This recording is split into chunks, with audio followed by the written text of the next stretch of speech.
What is salvation according to Hinduism? What is salvation according to Hinduism? Salvation means realizing one is indeed the immortal soul or Atma within the body and giving up the false belief that one is the perishable body. That is the reason why Hindu salvation is known as self-realization. That means realizing that one is indeed the self or Atma, or the immortal soul within the body. Hindu salvation is also known as moksha or mukti, meaning the liberation or release from the repeated cycles of birth and death, known as samsara. Hindu salvation concepts are very logical, scientific, and very easy to understand. Salvation is for everybody. Only difference is the time factor. You do not have to be a Hindu to attain salvation. Salvation is for all, irrespective of one is a Hindu or not. Nobody is denied salvation.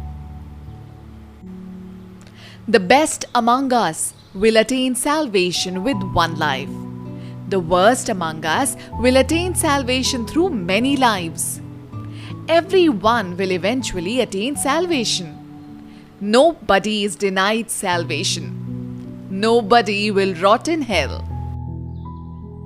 How can someone attain salvation? There are 4 paths or yogas to attain salvation or self-realization. Most people follow Bhakti Yoga, the path of total surrender to God.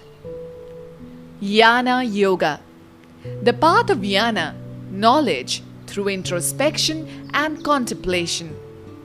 Karma Yoga, the path of selfless service by thoughts and actions.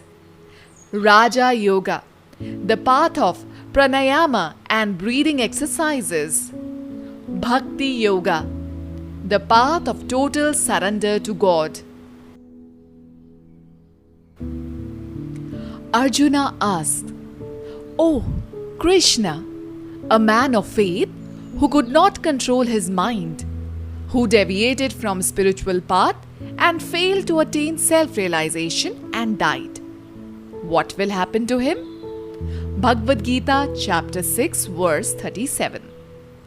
Arjuna continued, "Oh Krishna, does this man who has fallen away from both spiritual and material pursuits perish like a riven cloud with no solid footing in anywhere? This is my doubt, O Krishna, and I ask you to dispel it completely. But for you, no one is to be found who can destroy this doubt." Bhagavad Gita chapter 6 verse 39. Lord Krishna answered, "Arjuna, that man will not perish. He will not meet any destruction in this world, nor in the next. One who is stepped into spiritual pursuit will never overcome by misfortune." Bhagavad Gita chapter 6 verse 40. Lord Krishna continued, "That man, the unsuccessful yogi, attains heaven and later will be born into a pious family. Or that person will be born directly into a family of transcendentalists of wisdom without going to heaven. Anyway, after taking birth, he will revive his spiritual consciousness of his previous life, and he will try again to make further progress in order to achieve complete success." Bhagavad Gita chapter 6 verses 41, 42 and 43. Heaven and hell are not permanent in Hinduism.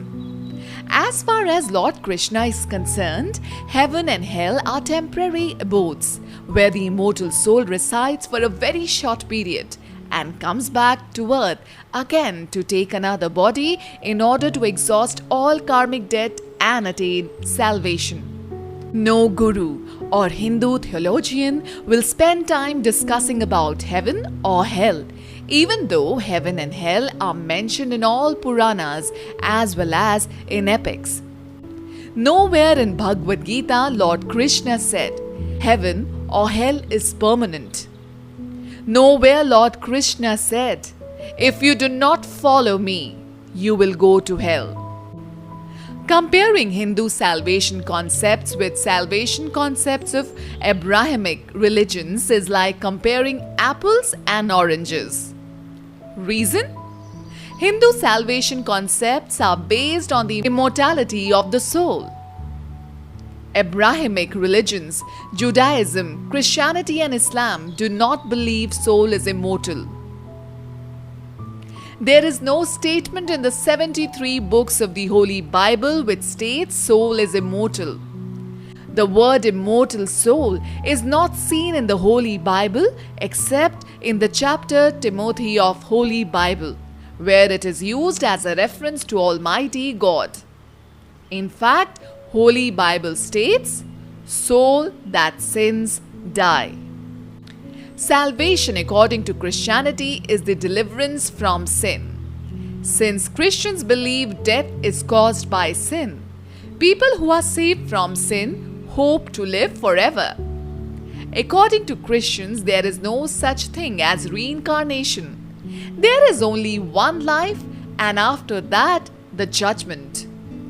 Christians believe unless a person surrenders to Jesus Christ, there is no possibility for that person to reach heaven. By the way, Namaste concept originated from the Hindu belief that the real I within all of us is the immortal soul or Atma, which is indeed God. If anyone does not believe that, then saying Namaste does not make any sense at all. The video you just watched was made by Ed Vishwanathan, who has written and published 3 international bestsellers, Am I a Hindu?, Amazing Secrets of the Bhagavad Gita and Amazing Secrets of Hinduism, which are used in many universities in USA and Canada and have received rave reviews from many Indian newspapers and magazines as well as from the Library Journal booklist magazines in the United States.